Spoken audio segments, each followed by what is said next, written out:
مجھ سے جب کوئی یہ پوچھتا ہے کہ تمہیں کیوں لگتا ہے کہ وہ تمہاری ساری دعاؤں کو قبول کرے گا، اتنا یقین کیسے ہے، تو مجھے بہت حیرت ہوتی ہے۔ بھلا میں کیسے اور کیوں نہ کروں اس پر بھروسہ؟ میں اس کے علاوہ بھروسہ کر بھی کس پر سکتی ہوں؟ کسی دوسرے کو تو چھوڑو، میں تو اپنی ذات پر بھی مکمل یقین نہیں کر سکتی۔ وہ میرا مالک ہے، میرا رب ہے، میرا ساتھی ہے۔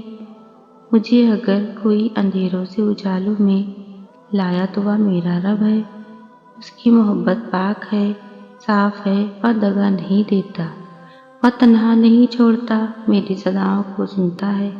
تو پھر میں کیسے نہ کروں اس پر بھروسہ؟ میں جانتی ہوں وہ صحیح وقت آنے پر میری ہر دعا پر کن کہہ دے گا۔ وہ میرا رب ہے، میرا پیارا رب ہے۔ دعاؤں کی قبولیت کی اس سے بہتر نشانی اور کیا ہو سکتی ہے کہ اللہ سبحانہ تعالیٰ نے اب تک آپ کا دل دعاؤں میں لگایا ہوا ہے۔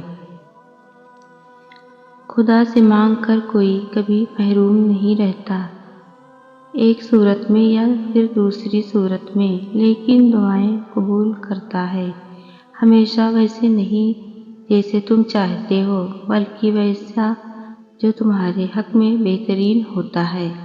اس لیے اپنی دعاؤں کی قبولیت کو اپنی عقل سے پرکھنے کے بجائے خدا کے فیصلوں پر اعتماد کرنا سیکھو۔ یقین جانو تم خود کو لاکھوں سے بہتر پاؤ گے۔